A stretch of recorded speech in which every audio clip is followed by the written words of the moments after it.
For our next session, we have Kevin, who will be talking about imperfect security. Kevin, over to you. Hello, everybody. I am not talking about Imperfect Security, but I figured this would be an appropriate first slide. Today I'm going to be talking about that, but also I'll talk about, or introduce myself, establish a little bit of a baseline of what I think perfect security might actually look like if it was possible. If you can't tell, I don't believe that it's possible. Talk a little bit about what I think imperfect security is and how to achieve that, and then what it looks like in action, and leave you with some things to take back to your companies, your homes, maybe. I don't know. This doesn't only apply to security. I think you'll find that pretty quick that a lot of this is applicable in other places as well. But first things first, my name is Kevin Hanaford. I lead trust engineering at Discord, which is a great engineering group that consists of security, privacy, safety, and platform engineering folks. Pays the day job. You're welcome for that, Alex. That's the day job, pays the bills, but largely outside of my day job, I'm not a very technical person, primarily a musician. I'm an elder emo. You can come talk to me about that time I played with your favorite Warped Tour band if you'd like. I ski a lot and spend a lot of time outdoors, do a lot of camping, getting out kind of in the woods, etc. I actually live in the woods. It's pretty cool. Pacific Northwesterner. I'm an escapee from Alaska, then to Seattle, down to California for a brief moment in time, and then back up to just outside of Seattle. But for people who don't live here, it's Seattle. So first question is, what is perfect security? In this world where we're going to pretend like perfect security is actually possible, it might look something like this. You're going to have a company or a group of people or code that has no vulnerabilities, not even a single one. All of your employees will know how to avoid all of the phishing, every single one. They will never fall for anything. You'll spend a lot of money on phishing tests that will not be worth it. Your permissions will be at least privileged. They'll be role-based, they'll be attribute-based, whatever it is you're looking for, and they will work and they'll be consistent everywhere. You'll actually have a staging environment. This one bullet point could probably defeat the whole idea of perfect security, and it mirrors production. There's no testing in production. You don't do any of that. You'll have a DLP that actually works as advertised. And then Chrome is always up to date. This is another one that could probably defeat the whole entire bullet point by itself, because this is never, ever, ever the case. But if you could figure out how to do this, your security team is probably very, very rich, or what's more likely, very unemployed, because you don't need them anymore. So, but Kevin, isn't perfect the enemy of good? Like, yes, of course it is. Every single person in this theater has said this at least once. If you're a manager, you said it at least 100 times. But there's a reason why we say this. This is consistent across a whole bunch of different industries, and it stems largely from the experience that perfect takes a lot of energy and is oftentimes not worth it, and good can be good enough. So let's talk about where this originates. The Pareto principle, or what's more commonly referred to as 80-20, is kind of where this came from, or where at least became popular. Back in the early 1900s, Pareto himself noticed that 80% of the land in Italy was owned by 20% of the population. Over the next couple of decades, we found that this principle actually applies in a variety of different places. We found that it's the case in manufacturing. We've seen evidence of this in software engineering more recently. We have seen this in real estate, which is kind of similar to the first principle, but the idea here is that 20% of your efforts accounts for 80% of the results very often. A couple of caveats on this: it's not always 20% of the effort, and it's not always 80% of the results, and it doesn't have to add up to 100%. You can have 90% of your results come from 40% of your efforts. So it's not quite perfect, but it's a sort of good principle for this. Notably, Steve Ballmer, in his follow-up to the Trustworthy Computing memo back in 2002, outlined that 20% of all bugs caused 80% of all errors. So we see this in software engineering, as recently as 20 years ago. To kind of articulate this sort of imbalance even further, he additionally noted that 1% of bugs cause half of all errors, right? And this is a big sort of follow-up. This is when Microsoft was, actually this is kind of good timing talking about this, because they just issued like Trustworthy Computing Round 2. I'm sure there's something similar in there. Another more tongue-in-cheek kind of version of this is the 90-90 rule from Tim Cargill. He was a Bell Labs person back in the 80s and early 90s, sort of coined this idea that the first 90% of code accounts for the first 90% of development time, and then the remaining 10% of code accounts for another 90% of development time. And this, I think, is something that probably everybody in this room has experienced at some point in time, but just, again, is another one of these things where we're like, hey, we don't have to do 100% of all the work, and if we want to, it's probably going to take more than 100% of the time. So, now that I've sort of like described why I think perfect is not possible, I'm going to outline this anyway. We think it's inefficient. We think that there's high cost to perfect. There's a skewed ROI, and it's potentially only good for the memes, which is the best part. Speaking of memes, I actually submit the CFP just so I could do this slide. It's a terrible joke, but the only way I think to achieve perfect security is to delete your data, turn off your servers, fire everybody, and move to a mountain. Probably a mountain where you don't have cell phone reception so that you can't be tempted by a computer. So anyways, if perfect is not possible, let's talk about what imperfect is and what I think makes imperfect security, or really imperfect, insert other function, job role, whatever. For me, it comes down to sort of 4 pillars. The first of which is operating in this reality, not some alternate reality where perfect is possible. The second is be efficient. The only way to achieve what you're actually trying to solve for is to be efficient. Focus on the people. There's been a lot of talks this weekend about the sort of human psychology and the human part of security. So I'm going to talk about that a little bit. And then embrace collaboration. I think it's very important to, as a follow-on to focusing on the people and working with other humans, to collaborate with them in order to achieve some of these goals. For what it's worth, since I do see people taking pictures, I have a recap slide at the very end. It'll be super helpful, I think. But feel free to take pictures if you like. So first one here, we're going to talk about operating in this reality. There's a bunch of stuff that goes into this, as there is for each of these. I'm not going to outline or do an exhaustive list or give you a perfect list of things. I'm just going to go over a couple of things that I think matter.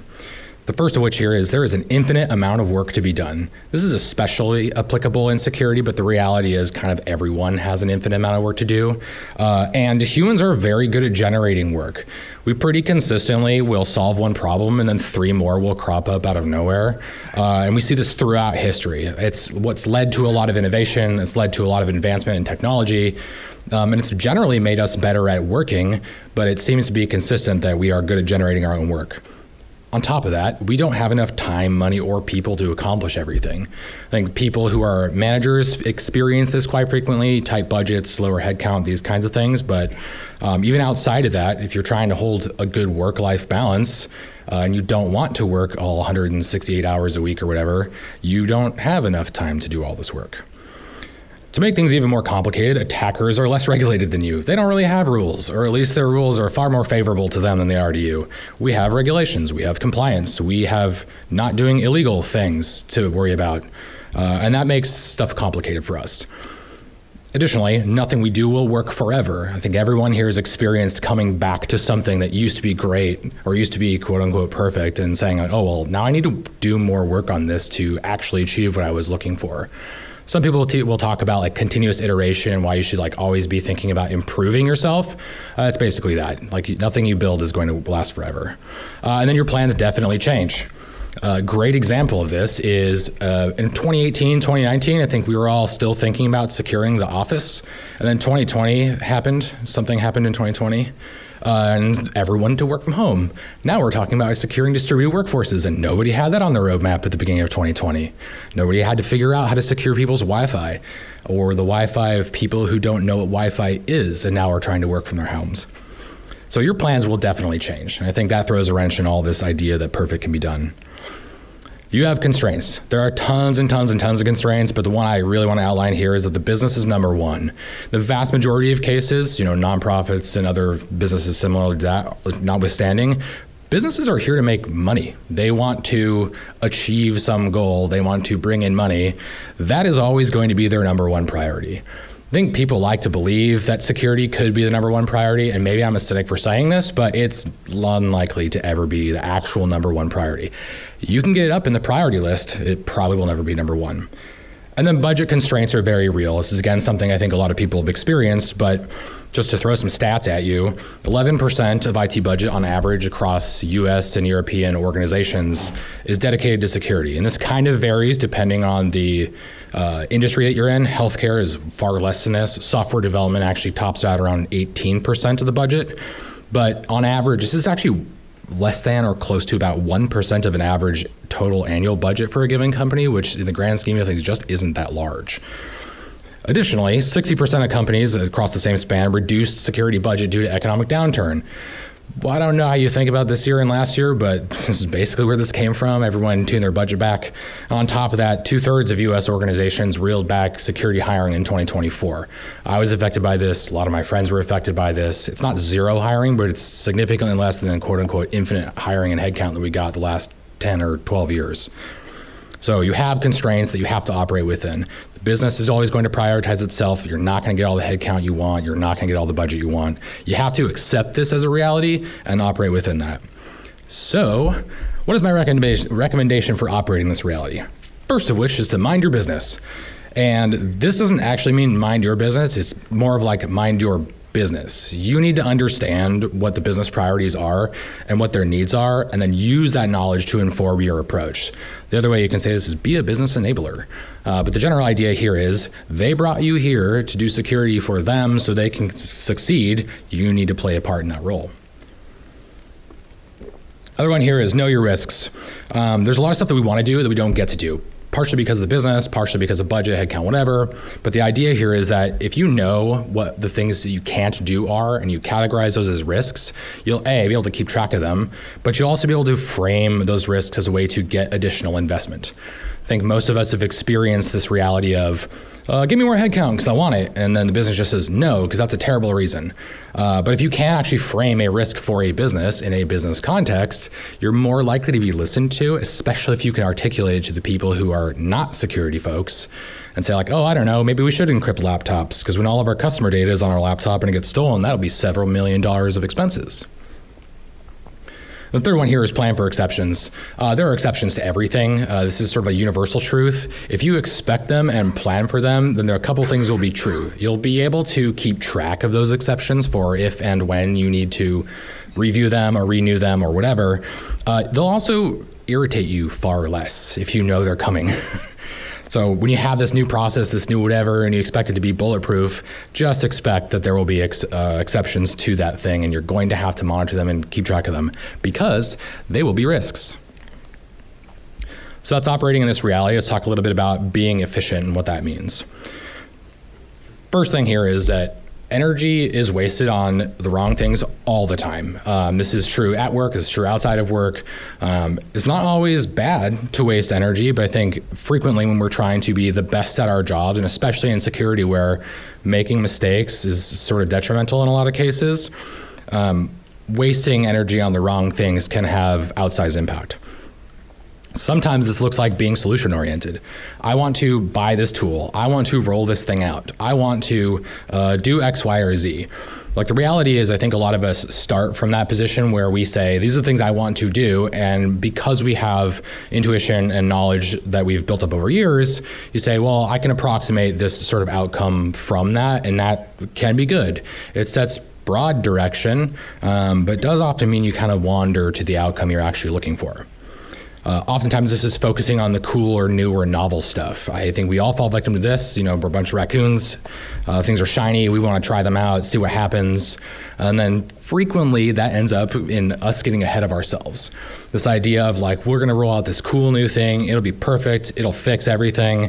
We roll it out and then nobody's ready to use it. So it just sort of sits and collects dust until you then go and do the foundational work that you should have done first that leads up to this thing that this shiny, cool, new novel thing that you actually did implement. The other thing that we do frequently here is we cut our nose off to spite our face, or our backlog in a lot of cases. This first bullet right here, not invented here syndrome, is something I think a lot of companies sort of pride themselves on, and quite frankly, I think it actually leads to their detriment in a lot of cases. Let's talk a little bit about this first. There was a study back in 1982 that dove like really deeply into this and like what this means, and basically defined this as the tendency of a project group of stable composition, so a team, to believe that it possesses a monopoly of knowledge in its field, which then leads to rejection of new ideas from outsiders to the likely detriment of its performance. And if you go and look at the study and the data that's in it, it basically suggests that the performance goes down, but there are some things that we've learned over the last several decades from this that support this idea.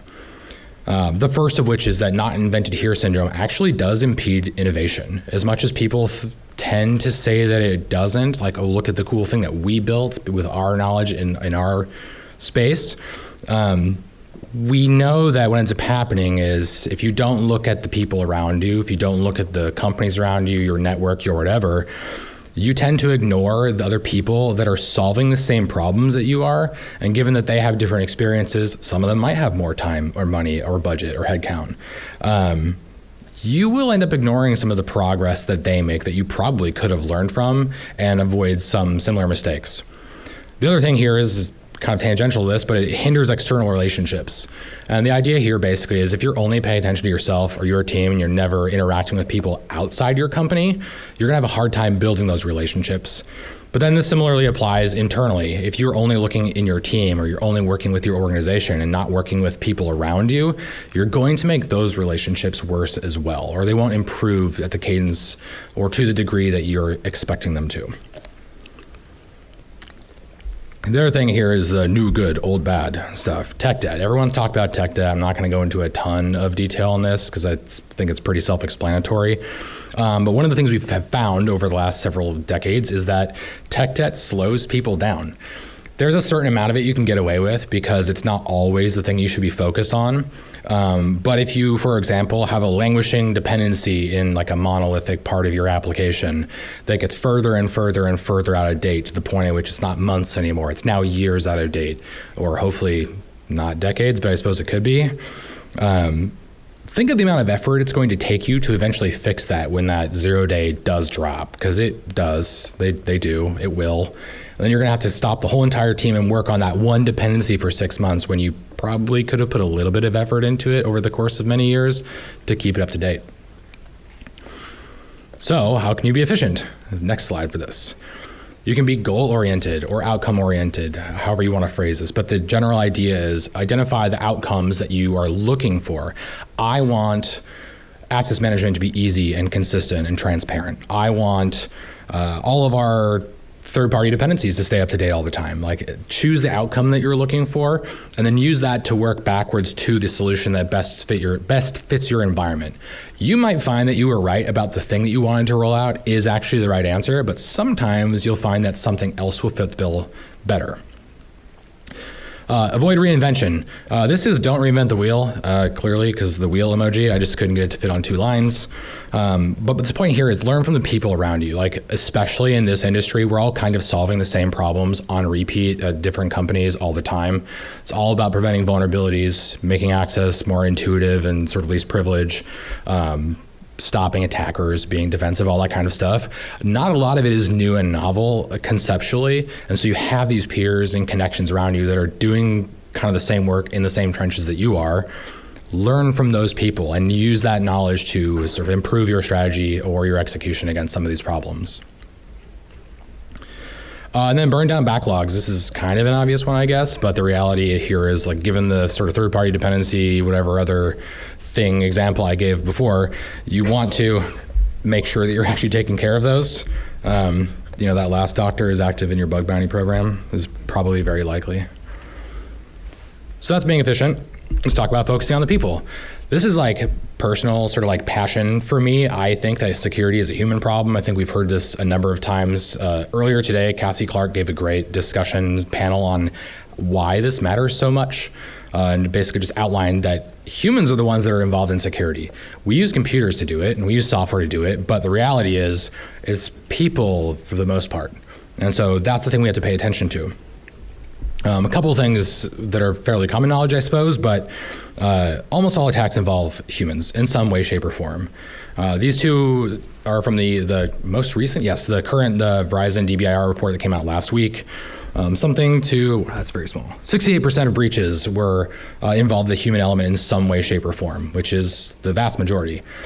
Turns out that number went down from 2023, which is a little bit on the surprising side, but it's still way over 50%. And it's because humans are fallible. It's because humans are easier to trick than a computer in a lot of cases.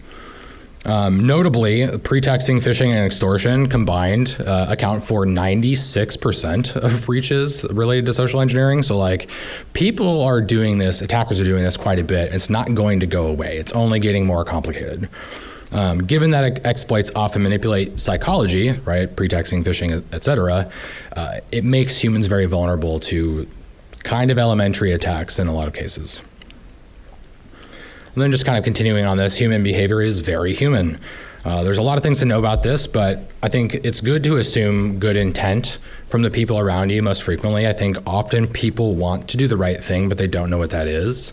And that makes things complicated, especially as they try to go about their jobs and they don't want to bother you with every single question they have all the time, or they go look things up and they don't understand what they're reading to the level at which a security professional might. It makes things challenging.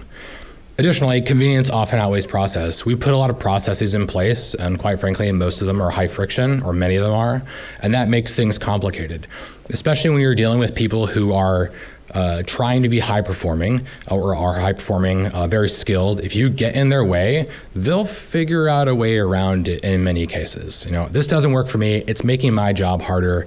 It's making it more difficult for me to succeed. It's making me look worse. So therefore, I'm just not going to do that thing that gets in my way, because if I go over here, I can still do my job. Additionally, retraining habits is very challenging. This is a broad psychology concept, but it takes on average about 66 days or 2 months to form a new habit. And that's only if you don't have a preconceived notion of what that habit should be. This then starts to vary quite a bit depending on sort of like your mental fortitude and a variety of other things. But if you have to unlearn an old habit and then learn something new within the same space, it's even more difficult. So how can you focus on people? First thing first is design for humans. I think a lot of people think about designing for computers or production environments or laptops or whatever, but the reality is we are the ones interacting with all of this, and we are the ones that are going to figure out creative solutions for how we want to achieve the goals of our job, whatever it is we're trying to do. If you think about what those people are doing and how they're approaching their work, it'll be easier to conceptualize, like, here's the thing I need to secure in order to make myself feel better about the production environment or the corporate environment or whatever it is. Build paved paths. This is definitely not reinventing the wheel. I did not originate this at all. This is kind of a Jason Chanism from many years ago. Netflix did a great talk, I believe at BSides back in 2018, about this whole entire thing. It's up on YouTube. Go look at it. It's very, very cool. But the idea here is that you need to empower autonomous and responsible teams by building these wide paved paths with strong guardrails so that people can't go do asinine stuff. But if you give people the freedom to do their job within a sort of broad swath of like options, they, first of all, will appreciate it, but they'll be able to execute against what they're trying to do in a much more efficient and effective way. And this one is reduce friction. I believe that making the secure way the easy way is the thing that people should be doing. It's kind of adjacent to human psychology. If it's easy and it's cool and it's fun and it's like slip and slide or whatever, people will probably tell their peers that, hey, this thing that security is asking me to do is actually easier and better and gets out of my way than whatever it was I was doing before. If you make it very easy for people to do those things, they will tend to do them. I think traditionally we've tried to add friction, and there are some places where that is appropriate, but in the vast majority of the time, I don't think it is. A good example of where it is appropriate is like MFA. MFA is friction. Nobody really likes it. It's getting a little bit better, but the reality is it's kind of necessary. So that's good friction, but there's not a lot of those. So this is focusing on the people. Let's talk about collaboration now. It's kind of the last pillar here. Teamwork makes the dream work, or something pithy like that. I've been a manager for a lot of years, so I have a lot of corny phrases, but I think this is very real. This is not just a work thing. If any of you folks have played sports or been involved in any other sort of teams outside of work, this is kind of consistent everywhere. We know a bunch of things about teamwork. The first of which is that groups outperform individuals in the vast majority of cases. And even further on this one, super interesting, is that if you have a group of people who are far less talented or experienced or knowledgeable than a single person who is extremely talented and knowledgeable, that group will still likely outperform the individual. So we know that. We know that teamwork makes for happier employees. I think we've all experienced kind of working on things in a silo or off in a corner by ourselves. It's been exacerbated by work from home, where you don't get to run into your colleagues and your friends. You just sort of sit in your office all day long until it's time to get off, and then you go upstairs to wherever. Working together does generally lift spirits for people. Working together on problems and helping solve problems, when you kind of like go through some of these hard times together, on the other side, the outcome of that is much more positive. The other thing we know here is that teamwork benefits from differing perspectives. We've been hearing about this a lot in the last however many years, especially with respect to like diversity and inclusion, but it applies all over the place. The idea that somebody's different experience from mine can bring a different perspective and potentially help me solve a problem in a better way is very, very applicable. So when you have people working together as teams, not just as like colleagues that are kind of doing the same thing, but work together with each other to solve these problems, you'll end up solving those problems in better ways because of the experience and perspectives of the people you're working with. The other thing here is we as a security industry have kind of generated this perception that we're the Department of No, or no as a service, as the kids call it these days. This idea that we just say no and we block people all the time. You know, people come to us and we're just like, you know what, that's a terrible idea. You can go away with that. It's led to all kinds of bad things. Primarily because constant rejection is really not fun. If you go to anybody else and you're like, I have an idea, and they're like, no. Okay, I want to roll out this. That's also a bad idea.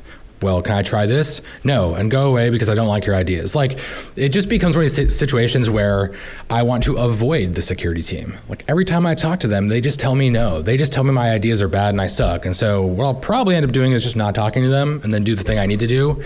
And if I get caught, I suppose I'll ask for forgiveness, because people tell me that asking for permission is not very effective.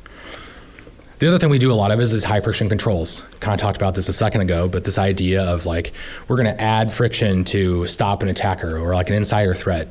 Like, in theory, it sounds really good, but the reality is you're probably also slowing down a bunch of the people that you work with, and that's challenging.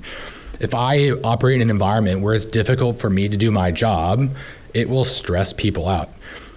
It will make things harder to accomplish. And so if I will then go look for the convenience to sort of bypass process.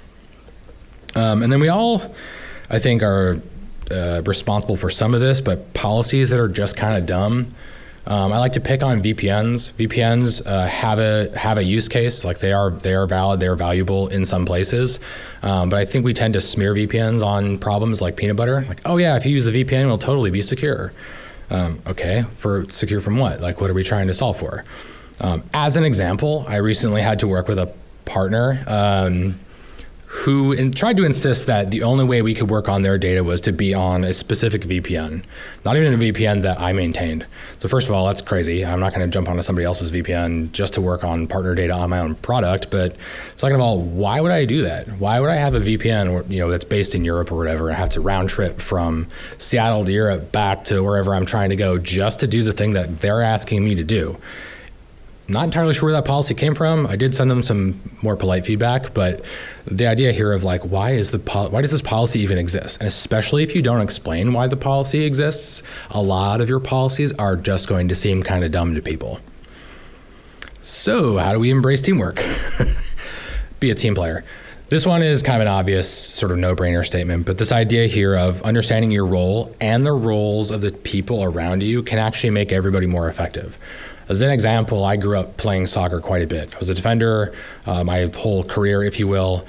Spent most of my time as a sweeper or on the left side the whole entire time I played soccer. I enjoy it. It's very fun. For a long time, I would just get the ball and kind of clear it up because I like kicking a soccer ball really far. Eventually, I kind of found that that's not very effective, and what needed to happen was I needed to understand the role of offense or the midfielders so that when I do just clear the ball out of nowhere, I put it in a place where they can be more effective, put it in a place where they can run plays, put it in a place where all the things that we've done for practice we can actually execute against. And then lift all boats around you, right? If you are trying to be empowering to people, if you're trying to be collaborative, you will end up being the tide that raises all ships. And so this idea basically is if you are helping empower the people around you so that they can do their jobs more effectively, and then hopefully also do it more securely because you're helping them, everybody will get better. You'll achieve your goals, they'll achieve their goals, everyone will like it, it'll be happy and rah-rah, it'll be great. And then be the Department of Yes. I gave a whole entire talk about this at Teleport Connect about 2 years ago. But this idea of trying to say yes more frequently than not actually leads to far better outcomes. People think you're approachable. People think you're helpful. They think you're considerate. And then when you do have to say no, because you're saying yes most of the time, people generally stop and say, oh, dang, they don't normally say no. Why are they saying no? It makes people stop and sort of question that, as opposed to the inverse where you just say no all the time. If I do come to you and eventually say yes, you'd be like, oh my God, they finally said yes. But it'll probably be another 2 years before I get another yes out of them. So I should just continue to avoid them. So what now? This is kind of the big question here. I said this earlier, but I think that a lot of this applies to industries outside of security. I actually think it applies outside of work in a lot of ways, kind of depending on the thing you're trying to do.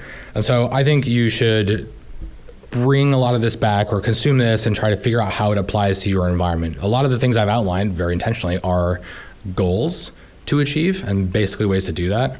And so like, how can we get there?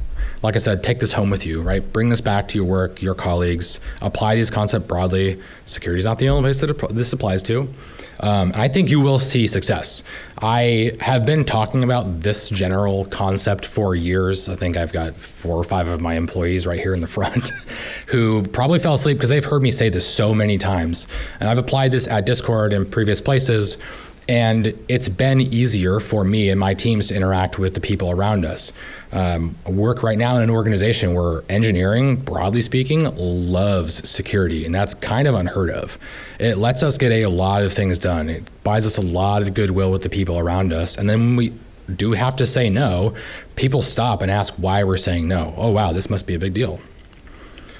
This is important, but look at yourself and hold yourself accountable to some of these things. It's very likely that you're not as good at the things that you say you're doing as you think you are. I believe this. I constantly am looking at myself and my team and trying to think about how can we be better at the things that we say that we're doing such that, A, we don't sound hypocritical, but the goal is not to, CYA. The goal is to constantly improve this environment for people. If we have a great baseline, but we can continue to elevate that, that makes the work environment considerably more appreciative, considerably more fun to work in, which is this last one, have fun. I think a lot of this kind of stuff is very difficult, especially kind of executing on ambiguous stuff like reduce friction. Like, what the heck does that mean? I think if you think too seriously all the time, or you try to solve problems in like serious robot mode all the time, all work, no play makes Kevin a dull boy is very, very relevant. I think injecting some fun into the environment, especially given that we are mostly defending against very, very bad things happening and constantly thinking about the worst case scenario, will make things easier for you. So like I said, I do have kind of a recap of all the things. If you feel free to take pictures of this. I think this deck is going to be up somewhere, and I believe this talk is going to be recorded and published. But feel free to take a look at this. This is all the different 1, 2, 3s that I had in here, and that is it. Thank you very much.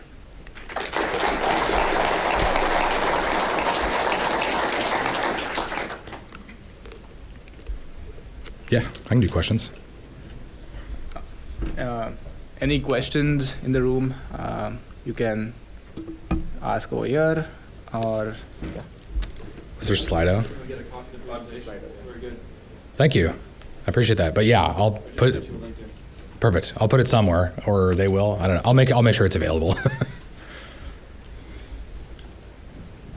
There's also Slido, I think. BSidesSF.org/QNA, like Q letter NA, if you want to throw questions in there.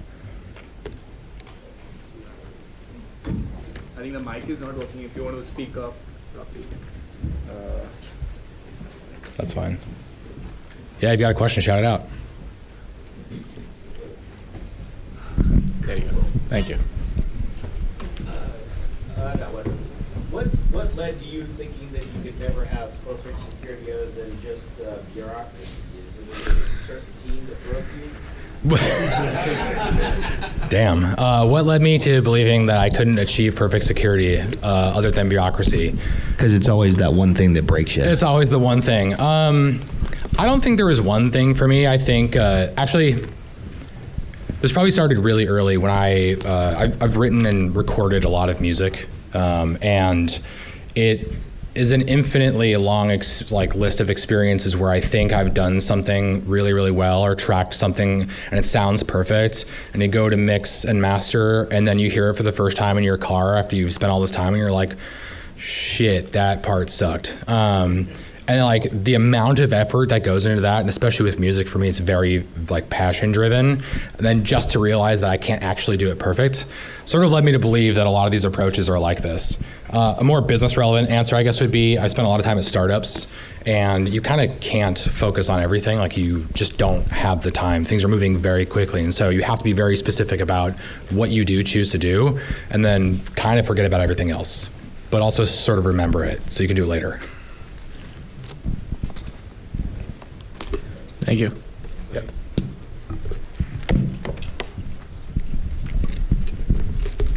Hi, I wanted to know how you balance between not focusing on the cool, shiny new things and also looking at your peers around you and trying to do the things that they're doing that seem to be working. Yeah, how do I balance that? I think more often than not, the cool new novel stuff is just shiny. And I think, like, from experience, I've rolled out a bunch of the cool new novel things. Like, I made the mistake of rolling out vanilla Kubernetes at a place one time. Don't recommend that. And it was cool and new and shiny and novel. And then we started rolling it out and maintaining it, realized how freaking hard it is. And that like, I've been talking about that experience for years, actually. But, I think that reality of like it looks shiny at first and then it still becomes work later is really relevant in that context. When I think about working with the people around me, I think one of the things that's nice about this industry is like industry Slacks and other like working groups where we're all working on vulnerability management, and vulnerability management everywhere is awful and terrible job. Like, but it's something that we have to do. You know, we got to floss eventually. Trying to figure out, like, this originated for me is like trying to figure out how to make it less bad. And eventually it was like, be more goal oriented. You know, I have said this many times where I like don't want to be, you know, spreadsheets of vulns and then cat herding people, because it's just a terrible experience. Nobody's going to do it anyway. And so how can I figure out how to make that less bad and work backwards from there? And oftentimes the cool new novel thing might be useful, but the reality is if you focus on like what you're trying to get out of it, you'll tend to find more often that the less cool, shiny stuff actually helps you achieve your goals in a more reasonable way, and that feels way better. Thank you. Any other questions in the room? John? Oh, yeah. So I guess like in a more, like talking more about that, the last question, when have you like gone down the novel shiny and then like, you know, decided it was good to pull the parachute because it was like not achieving your goals, like, you know, going down the like side quest or like not quite the branch you're looking for, right? And then like when do you like, you know, how have you dealt with like trying to get back aligned where you need to be? Yeah, I mean, the Kubernetes example is a real one. At the time, we evaluated just rolling our own instance of it or deployment of it versus like EKS, like the Amazon hosted Kubernetes. For whatever reason, chose to do it ourselves, got way down that path, realized how much work it takes to do that by ourselves and like what the value of managed Kubernetes actually is. And then you kind of start thinking about the sunk cost fallacy of like, yeah, we went way far into this and we should totally keep committing to this awful, terrible idea. But the reality is like we should have pulled out of that earlier. And the real part of that is like basically the moment I left that they replaced it all with EKS. It was like, okay, the idea here then being of like, the shiny thing is what got me here, and then we didn't stop to think about like, is it still achieving our goals or is it still meeting my needs? And the answer would have been no if we had stopped at any point. and then you go back and actually do the thing so you don't waste so much time.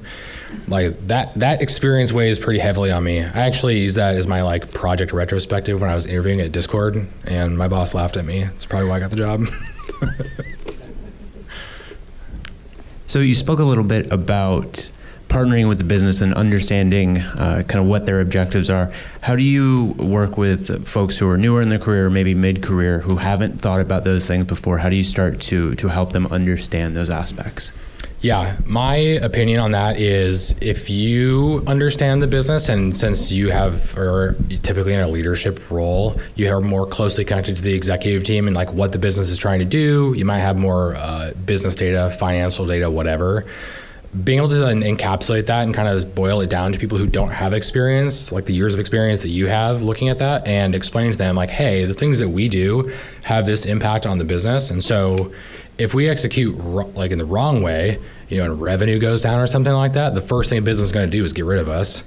Not that you should frame everything as like a threat or like do fear-based anything, but it is a reality, right? The business will cut things that are hindering it from achieving its goals. And that's very relevant to all businesses. And if people are junior, they're going to learn that lesson at some point in time. My preference is to learn it by hearing about it, not by experiencing it. So I try to frame things like that for the more junior folks. I also just like talking about business, so that tends to help. Thanks. There's one on the Slido. So the question is, there were a lot of good learnings from your talk. If you have to emphasize one point from your talk, which one would it be? Oh boy. Design for humans. Probably. The idea that we could approach any of these security problems by designing for computers kind of immediately gets defeated by the fact that attackers are human, and that like the points I made earlier of like attackers take advantage of humans more often than not.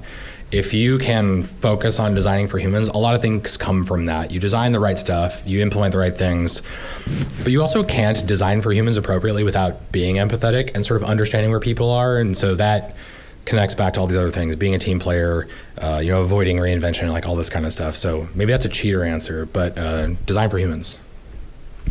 Thank you. Any more questions in the room? All right. Thanks. Thank you, Kevin. I appreciate your time.